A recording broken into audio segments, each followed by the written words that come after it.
소리가 왜 안 들리죠? 네, 당신의 비트코인을 안녕하십니까? 네, 가상자산의 모든 뉴스 생방송 크립토 투데이입니다. 네, 코로나19가 전 세계를 강타하고 있는데요. 큰일입니다.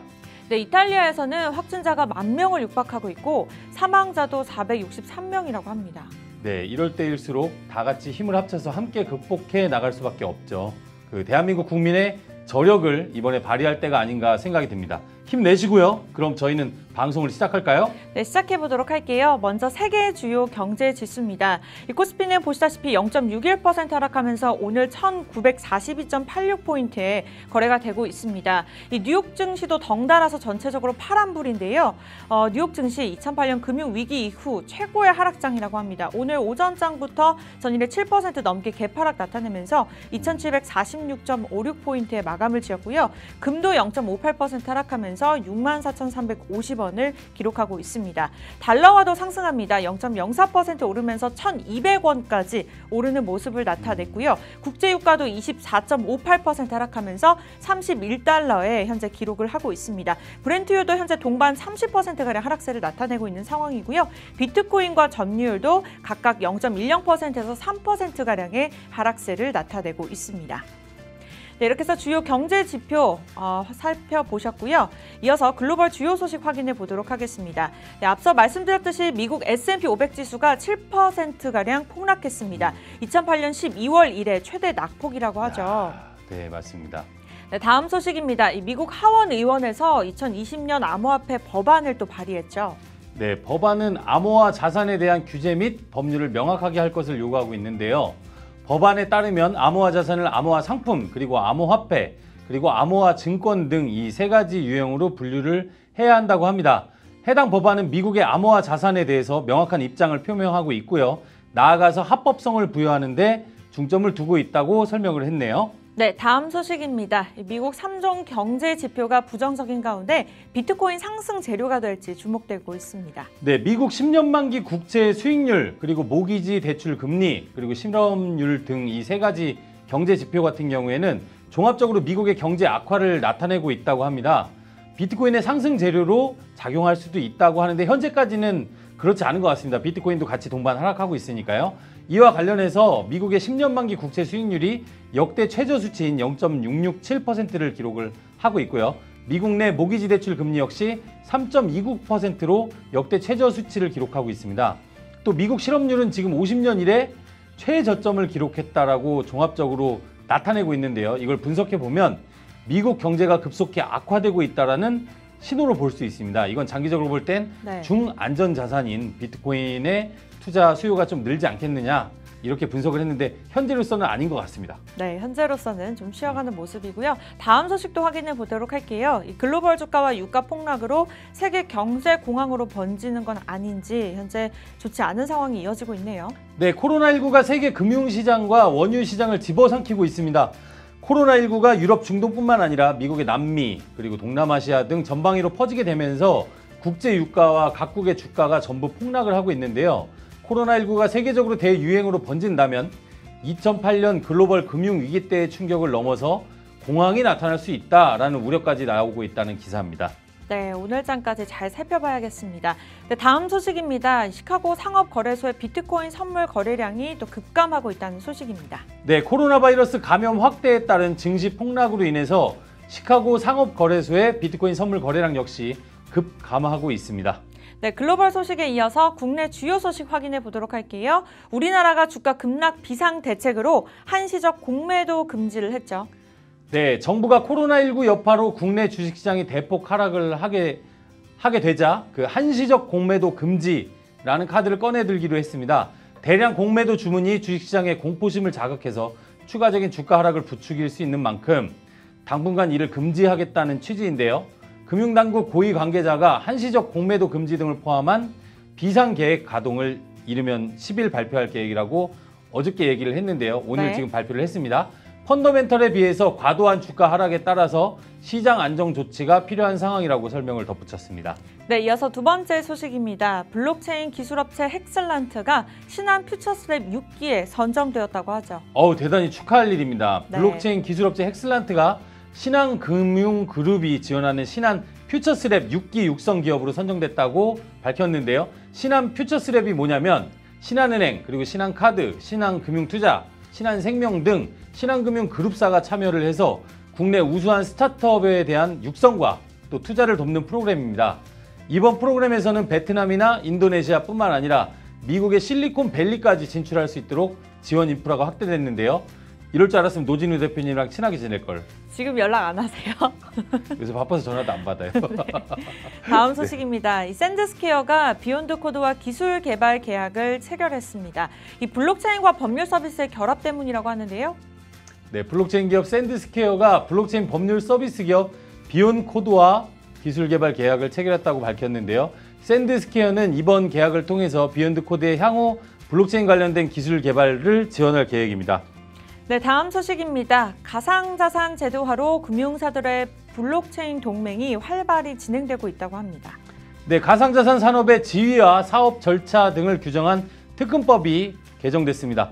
내년 3월 시행을 앞두고 있는 가운데 은행과 증권 등 전통적인 금융회사들이 가상자산 사업에 진입 움직임을 보이고 있어서 업계에 관심이 집중되고 있는데요. 이 테두리 안에서 정확하게 제도권에서 시행령들을 잘 다듬어가지고 네. 은행들도 기관들도 많이 참여할 수 있었으면 좋겠습니다. 네, 다음은 업계 주요 소식입니다. 이 비트렉스 글로벌이 유럽 4개국 투자자 대상 신용카드 결제를 지원한다고 하죠. 네, 최근에 미국계 암호화폐 거래소 비트렉스 글로벌이 영국, 프랑스, 독일, 네덜란드 소재의 투자자들을 대상으로 신용카드를 사용해서 가상자산을 구매할 수 있는 서비스를 지원할 예정이라고 발표를 했습니다. 네, 두 번째 소식입니다. 이 미국 거래소 클라켄이 인도 내 암호화폐 서비스를 확대할 예정이라고 하죠. 네, 최근에 인도에서 뉴스가 하나 나왔었죠. 미국의 암호화폐 거래소 크라켄이 인도 현지 서비스를 확대할 예정이라고 밝혔습니다. 지난 4일에 인도 대법원이 인도 중앙은행의 암호화폐 금지령은 위헌이다 라고 판결한 뒤에 크라켄은 적극적으로 인도 서비스 확대를 결정했습니다. 네, 다음은 세 번째 소식입니다. 이 글로벌 자산 시장 급락에 구글 검색에 저점 매수 검색이 급증하고 있다고 하네요. 네, 저도 했는데요. 네. 네, 시장 급락으로 인해서 투자자들이 동요하고 있는 가운데 한편으로 구글에서는 저점 매수라는 키워드가 급증했다고 합니다. 비트코이니스트가 보도를 했는데요. 이는 매수 시점을 노리고 있는 많은 사람들이 점점점 늘고 있다는 것을 시사하는 것으로 시장의 긍정적인 요소로 작용할 수도 있는데 그 저점이 과연 이 저점인지 네. 알기는 쉽지가 않죠. 네, 전문가들도 더 하락하지 않을 것이다라는 분석을 내놨기 때문에 좀 기대가 되는 상황이긴 합니다. 네, 근데 하락도 할 수도 있고. 네, 네. 지켜보겠습니다. 네. 네, 위메이드 트리가 신작 블록체인 모바일 게임 2종을 추가할 예정이라고 하네요. 네, 위메이드라는 게임사가 있죠. 네네. 위메이드의 블록체인 전문 계열 회사 위메이드 트리가 신작 캐주얼 모바일 게임 2종을 추가 공개를 했습니다. 이번에 공개한 신작은 가칭, 버드 토네이도, 그리고 아쿠아리움 이렇게 두 가지 게임인데요. 네. 위메이드 트리의 블록체인 게임 플랫폼 위믹스를 통해서 올해 상반기와 하반기 각각 서비스할 예정입니다. 네, 캐스트윗에서 또 스테이킹 이벤트를 진행한다고 합니다. 와, 상금이 1억 원이라고 하네요. 많이도 주네. 네. 네, 프로비트 거래소에서 캐스트윗을 스테이킹 하시면 3개월 91일 정도의 스테이킹 기간에 대하여서 스테이킹한 수량의 연 36% 비율로 캐스트윗을 드린다고 합니다. 이거는 프로빗 담당자를 네. 이제 친절한 경수실에서 전화 연결을 해서 오. 네, 자세한 걸 물어보도록 하겠습니다. 네, 좋습니다. 다음은 크립토 말말말입니다. 미국 듀크대 경제학 교수가 암호화폐는 안전자산이 아니다라고 전했다네요.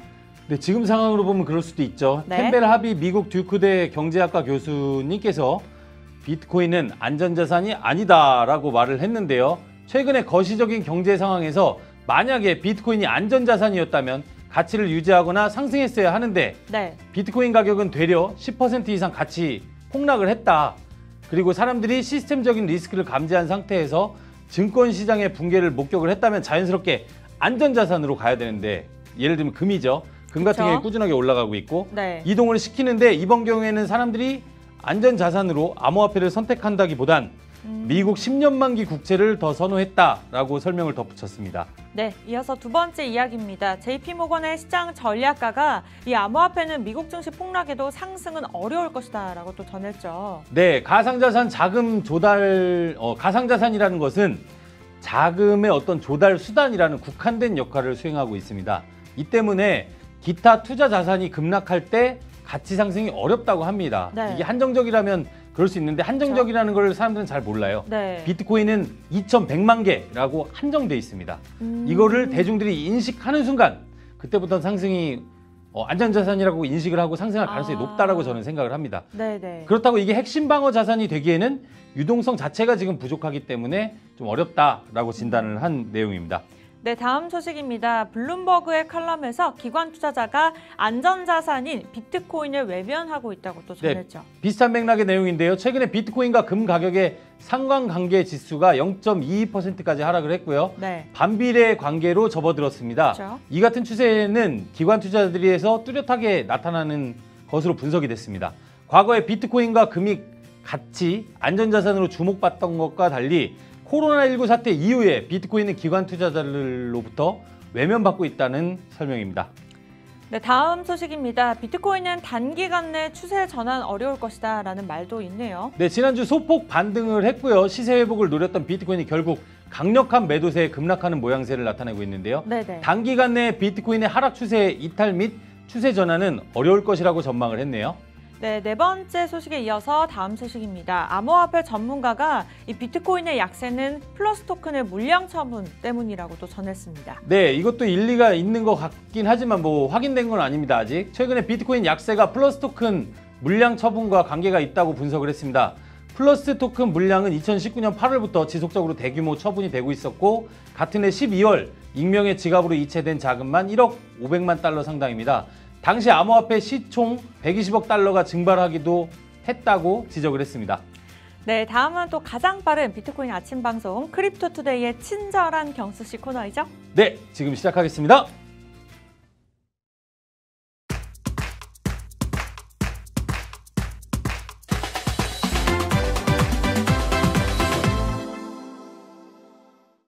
소장님, 오늘은 누구에게 또 전화를 거실 건가요? 네, 오늘은 친절한 경수 씨는 네. 프로비트의 이유민 매니저님을 연결해서 몇 가지 얘기 좀 여쭤보려고요. 스테이킹과 관련된 아까 내용들. 네.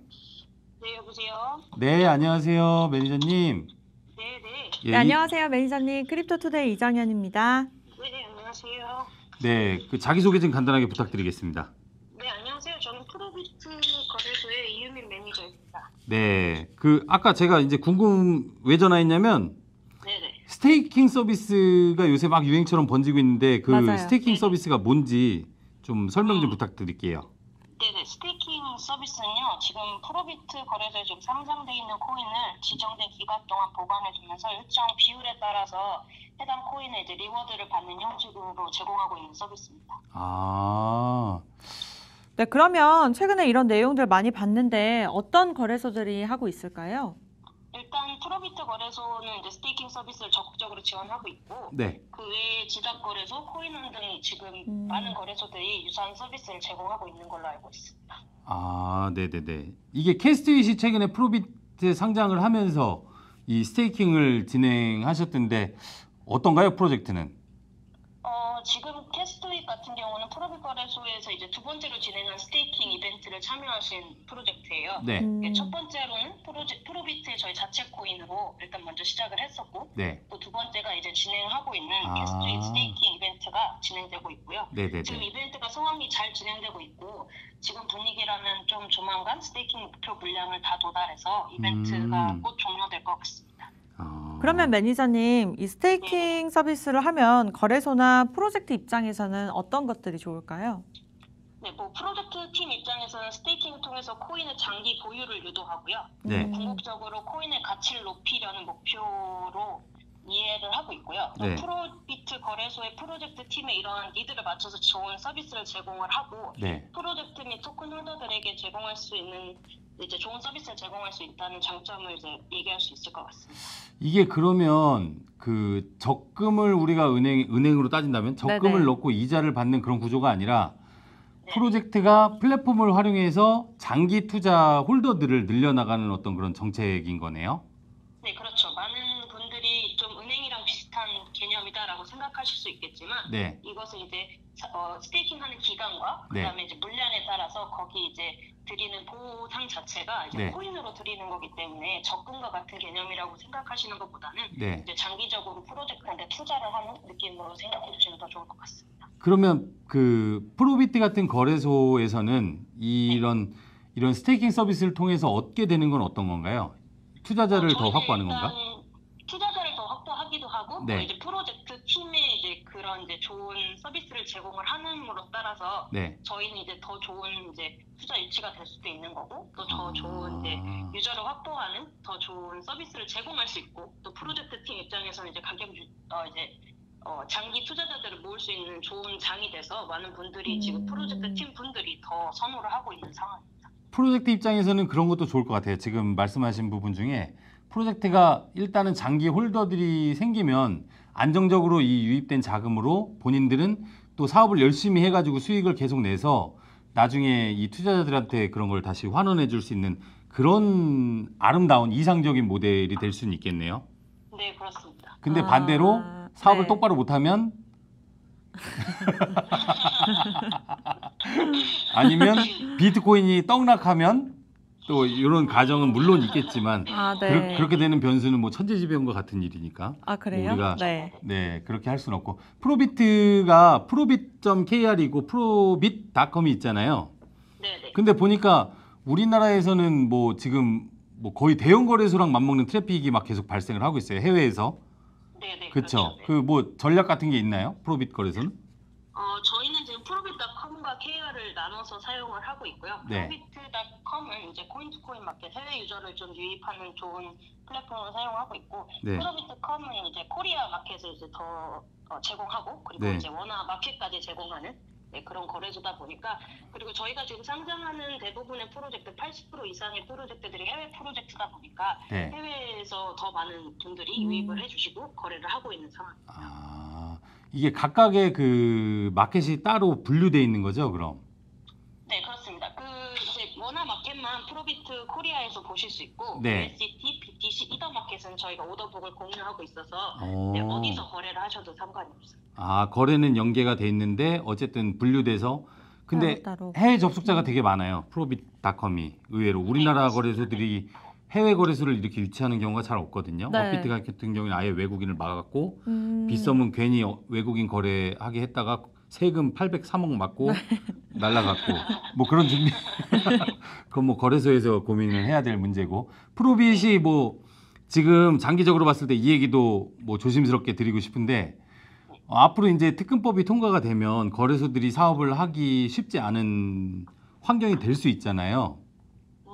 그렇게 많은 분들이 생각을 해주시고 계신데 저희는 이렇게 특검법이 나옴으로 따라서 저희는 이제 사업을 이끌어가는데 거래소 사업을 이끌어가는데 더 좋은 방향이다라고 생각을 하고 있고요. 네, 그리고 네. 지금 특검법이 이제 통과되고 이제 더 이제 법을 이제 지킬 수 있는 가이드라인이 나온 거기 때문에 저희는 잘 지켜서 이제 거래소 사업을 더 이어갈 생각입니다. 그 부분에서 저는 그 도연수 대표님이죠, 여기 대표님이 네. 그분이 국내 대형 로펌 출신 변호사님이세요, 이 대표가. 아, 그러세요? 맞죠? 네. 네, 맞습니다. 네, 그래서 음. 그분이 직접 뛰어다니시는 걸 보고 야, 이 사람은 먹튀 안 하겠다. 최소한 이 양반은 먹튀를 안 하겠다. 네. 이런 생각을 개인적으로는 갖고 있었어요. 그리고 변호사님이신데도 이쪽 그 여러 군데를 다니시면서 인사하고 사람들 만나고 미팅하고 이렇게 적극적으로 영업하시는 걸 보고 네. 야, 최소한 여기는 안 망하겠다 생각했는데 지금 이렇게까지 크게 성장하신 걸 보고 되게 감회가 새롭네요. 좋게 봐주셔서 감사합니다. 네, 앞으로도 더 열심히 성장할 수 있는 프로비짓이 되기 바랍니다. 네, 감사합니다. 네, 오늘 상세한 설명 감사드립니다. 네, 감사합니다. 네, 네. 프로비트의 이유민 매니저님이셨고요. 네, 이유미 매니저님과 함께했고요. 다음은 고수열전 코너인데 오늘은 네. 또 누가 나오실까요? 오늘은 메이커다오의 김진우님이 오셔서 핫한 블록체인 소식을 전해준다고 하는데 좀 불러볼까요? 네. 매니저님 나와주세요.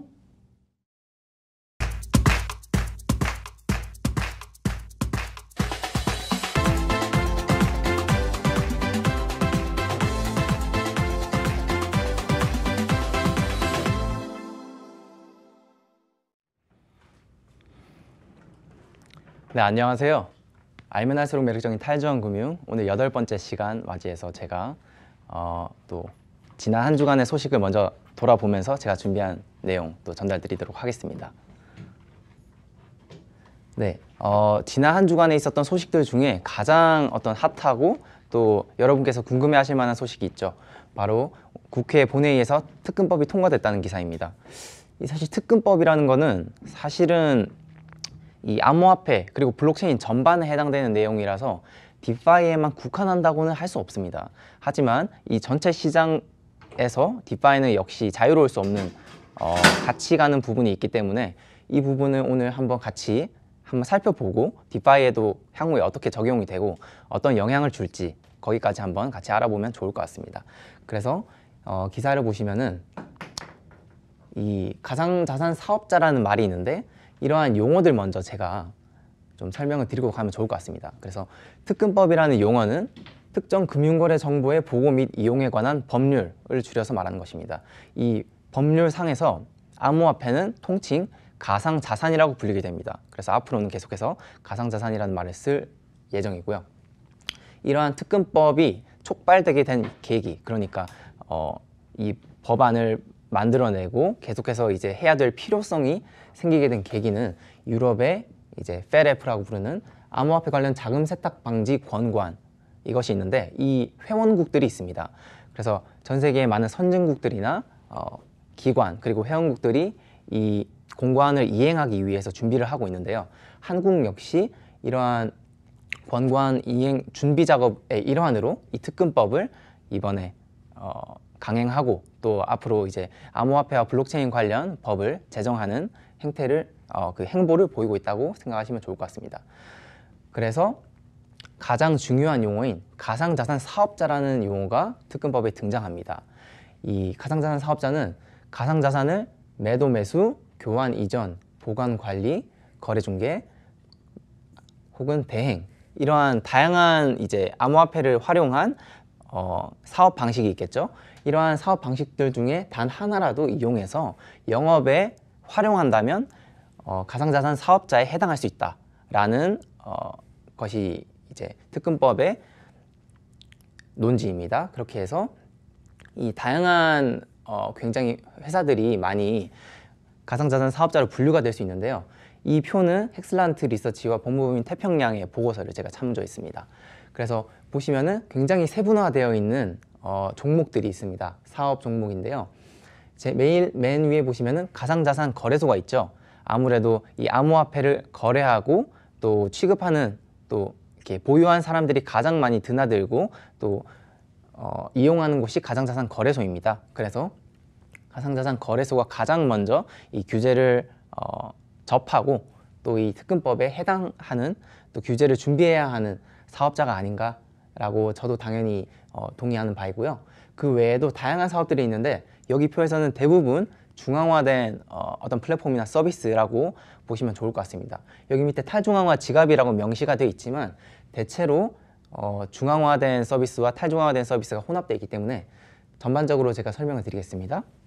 그래서 가상자산 거래소 외에 ICO를 진행했던 퍼블릭 메인넷 프로젝트들이 있겠고요. 에어드랍 스테이킹, 커스터디, 수탁이죠. 그리고 중앙화 지갑, 그 다음 금융이 나옵니다.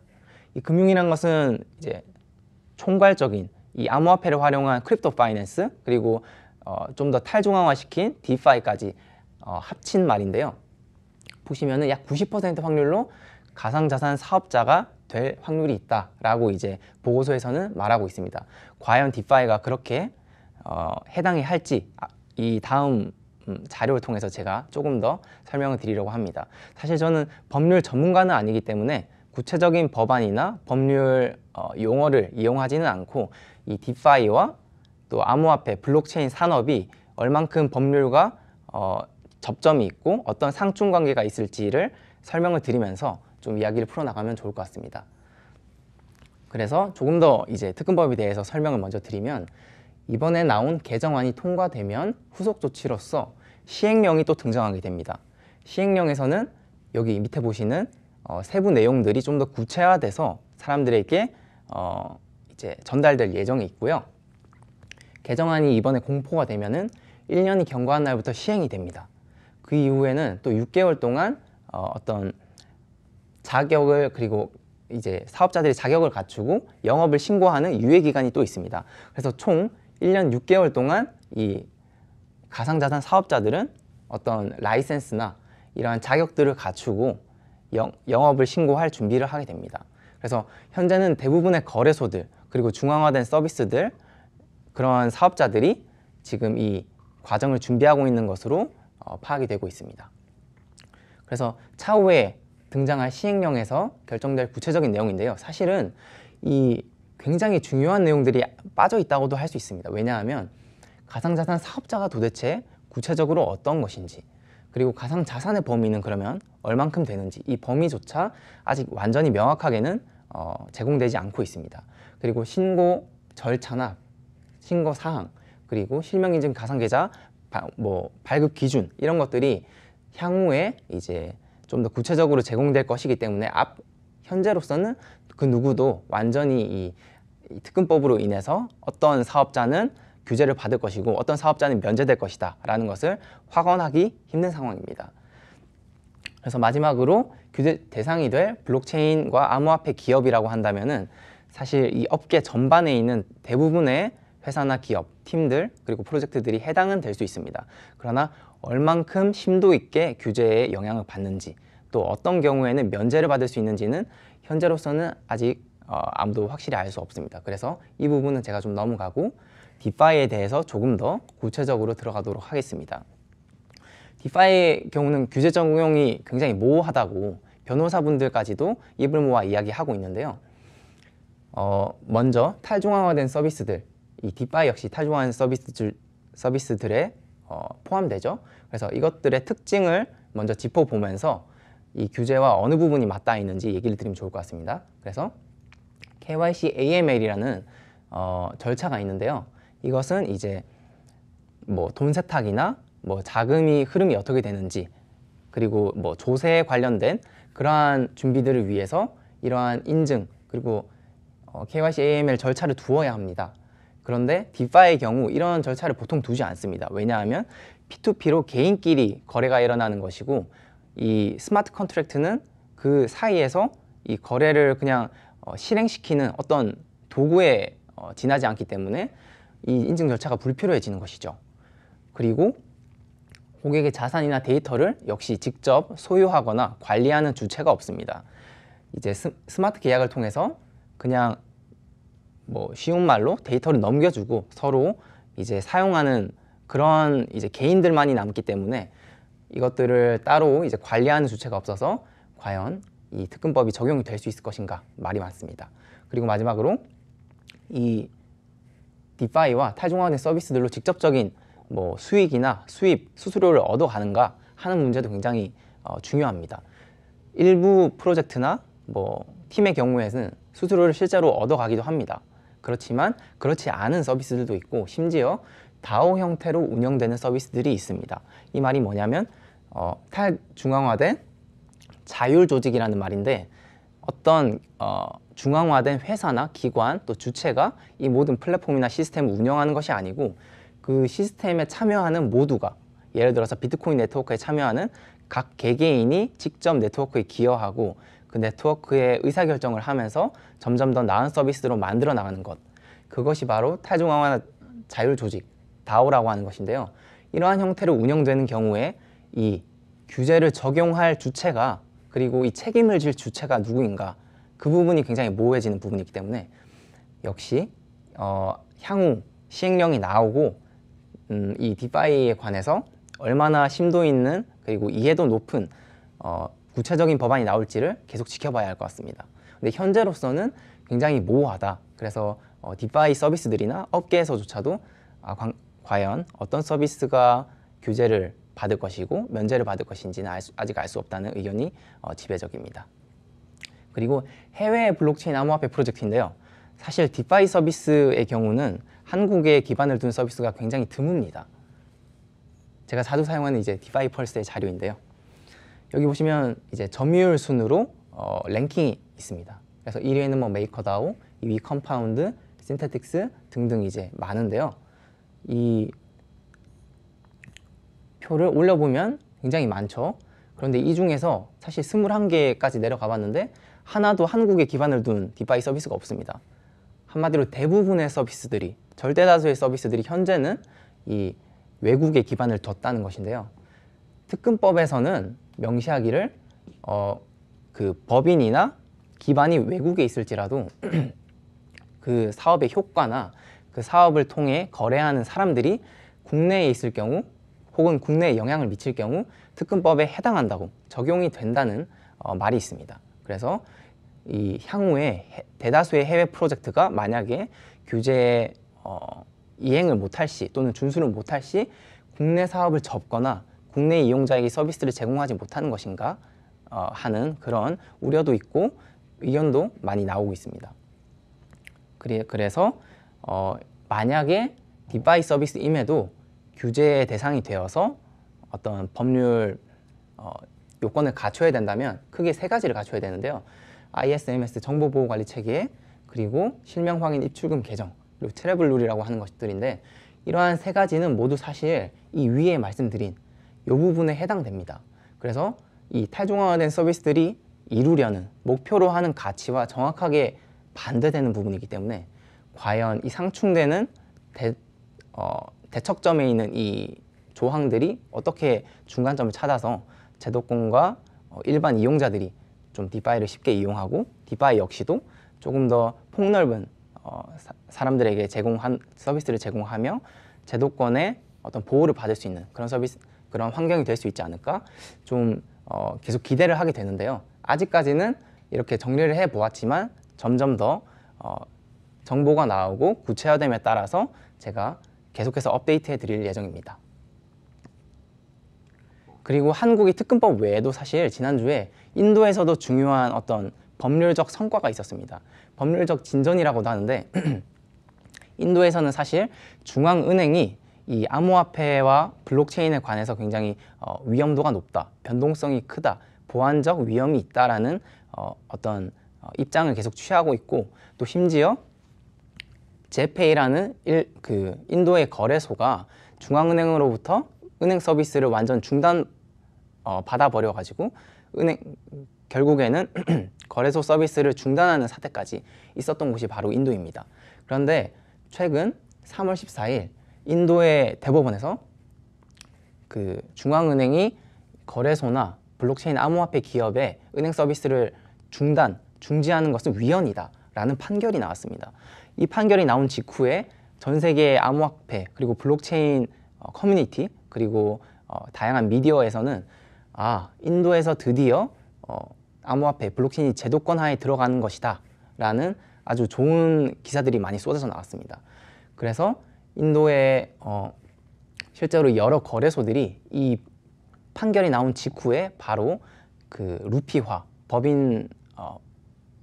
법정 화폐죠. 그것을 지원하는 공지를 내기도 했습니다. 그래서 인도는 세계 2위의 인구수를 보유한 국가이기 때문에 인도에서 만약 어떤 좋은 법률적 진전이나 정부가 암호화폐에 대해서 긍정적인 어떤 행보를 보인다면 전 세계의 블록체인 암호화폐 그리고 디파이 세계까지 좋은 영향을 끼칠 수 있지 않을까 기대를 할 수 있게 됩니다. 그리고 이것은 이제 인스타디앱이라고 전체 디파이 서비스 중에 4위를 현재 기록하고 있는 담보대출 플랫폼입니다. 근데 이 플랫폼이 인도의 두 젊은이가 만들어서 이렇게까지 성장한 굉장히 재미있는 프로젝트인데요. 이 프로젝트 역시 만약에 인도에서 이번에 신규 이용자들이 계속 증가하고 암호화폐 생태계가 커지게 되면 가장 큰 수혜를 입지 않을까 하는 기대를 받고 있는 프로젝트입니다. 그렇게 해서 굉장히 좋은 소식들이 있었으나 바로 3일 후에 같은 코인데스크 지면에 전혀 다른 느낌의 기사가 실리게 됩니다. 지금 좋은 흐름을 보이고 있지만 인도의 정부는 사실은 아직까지 이 암호화폐와 블록체인의 부정적인 견해를 거두어들인 게 아니다. 그렇게 경고하는 기사입니다. 그래서 2017년, 8년 이제 인도의 정부가 암호화폐를 금지하거나 강력하게 규제하는 어떤 법안을 이제 만들어냈는데 그것이 아직 통과가 안 되었을 뿐 그것이 계속 유예 상태인 거라는 이야기를 하고 있습니다. 따라서 앞으로 인도든 한국이든 이러한 계속 흐름을 잘 타서 이제 암호화폐와 블록체인 그리고 디파이 영역까지 점점 더 정부나 국가 단위로 수용을 해서 더 긍정적인 행보를 보인다면은 전체 시장에도 좋은 영향이 있지 않을까 기대하게 됩니다. 그리고 제가 오늘은 제가 준비한 토픽은 탈중앙형 상거래 시장입니다. 상거래 시장을 우리가 퍼뜩 생각하기에는 국내에는 뭐 쿠팡이나 아니면 네이버 쇼핑몰, 11번가와 같은 온라인 상거래 시장이 있겠죠. 그런데 그러한 이제 플랫폼들을 탈중앙화 시켜서 개인끼리 손쉽게 이런 물품이나 서비스를 거래하도록 만드는 시장이 바로 탈중앙형 상거래 시장이라고 할 수 있습니다. 그래서 항상 제가 설명드리다시피 각 장점, 밝은 부분이 있고 또 조금 개선되어서 향후에 이제 더 좋아질 지금은 어두운 부분이 있습니다. 그래서 제가 간단하게 설명을 드리면 탈중앙화 방식으로 모든 것이 거래되기 때문에 계속 제가 지난 시간에도 이야기 드리듯이 블록체인을 통해 투명한 거래 그리고 정보 요구가 최소화되고 중개 수수료가 최소화되고 언제 어디서나 누구나 거래할 수 있다라는 것이 가장 클리어한 장점이라고 할 수 있습니다. 그리고 새로운 시장 창출이 있는데요. 기존의 부동산이나 이러한 실물 자산을 토큰화시켜서 유동성을 공급하고 새로운 시장을 창출할 수 있다는 기대도 있습니다. 그리고 NFT라는 것이 있는데 Non-Fungible Token이라고 대체 불가능한 어떤 토큰으로 이루어진 수집품으로 보통 해석이 됩니다. 그래서 이런 것들을 거래하고 또 기기이코노미라는 이제 말이 있는데 조금 어렵죠? 이 말은 프리랜서들이 우리가 보통 전통 일거리 시장에서는 기업이 사람을 고용해서 정직원으로 두어서 계속 일을 시키고 돈을 주죠. 근데 그게 아니고 기기 이코노미에서는 프리랜서들이 원할 때 자기가 원하는 회사에 또 일거리를 선택해서 언제든지 일을 하고 또 보상을 받아갈 수 있는 그런 자유로운 일거리 시장이라고 보시면 됩니다. 이러한 것들이 블록체인과 암호화폐로 이제 도입해서 실현이 가능해졌다라는 것이 이제 상거래 시장의 장점이라고 할 수 있고요. 그리고 전통 금융 서비스 없이도 손쉽게 이용할 수 있다는 것이 당연히 이 장점이겠죠. 그리고 커뮤니티의 발달을 또 들 수 있는데요. P2P 거래 특성상 거래자 커뮤니티가 형성될 수 있습니다. 그래서 이 거래자들이 좀 거래를 많이 하는 사람이 있을 수 있겠죠. 보통 이제 뭐 고래 거래자라고 하기도 하고 또 이제 좀 많이 거래하는 사람 이렇게 뭐 좀 약간 네임드화 되기도 합니다. 그러한 사람들이 커뮤니티에서 많이 자기의 노하우를 전수해 주기도 하고 또 이런 다양한 상호작용을 할 수 있습니다. 그럼으로써 이 개인끼리의 상호작용으로 전체 탈중앙형 상거래 시장까지 같이 커지는 그런 시너지 효과가 보통 발생할 수 있습니다. 그리고 단점으로는 꽤 명백하죠. 이 NFT 같은 온라인 상품이나 서비스에 한정되어 있기 때문에 고객 역시 타겟되는 고객 역시 한정될 수 있다는 그런 평가를 많이 받고 있습니다. 그리고 암호화폐와 블록체인 그리고 개인 지갑을 쓰기 때문에 비교적 어려운 진입 장벽이 있고 이 상거래 서비스의 핵심은 사실 신속함과 정확함인데 블록체인을 쓰기 때문에 신속하고 정확하다고 할 수 있지만 개인 사용자 입장에서는 어떤 서비스 센터라든지 내가 잘못을 했을 때 이를 지원해주는 어떤 서비스 센터가 없기 때문에 좀 불편할 수 있다. 그런 것들이 좀 단점으로 꼽히고 또 확장성 문제가 있습니다. 그래서 일부 자산 거래 시 각국 법률과 상충될 수 있고 또 블록체인 네트워크가 불안정할 시 이용이 굉장히 불편할 수 있다.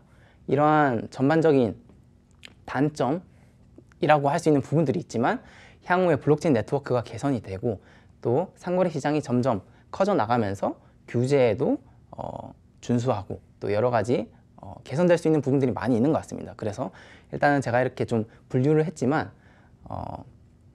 어찌 보면 이 부분이 점점 줄어들고 이렇게 밝은 부분이 더 늘어날 것으로 기대할 수 있습니다. 탈중앙형 상거래 시장의 특징을 제가 오늘 이렇게 간단하게 말씀드렸고 다음 시간부터는 조금 더 구체적으로 어떤 서비스들이 사용될 수 있는지 유저 입장에서 또 사용자 입장에서 상거래 시장에서 뭐 내가 가진 NFT를 어떤 방식으로 거래할 수 있고 또 어디를 찾아가야지 내가 사용할 수 있는지를 제가 좀 예를 들어서 프로젝트별로 좀 소개를 시켜 드리려고 합니다. 오늘은 이렇게 해서 특근법이랑 또 인도의 중요한 소식이었죠.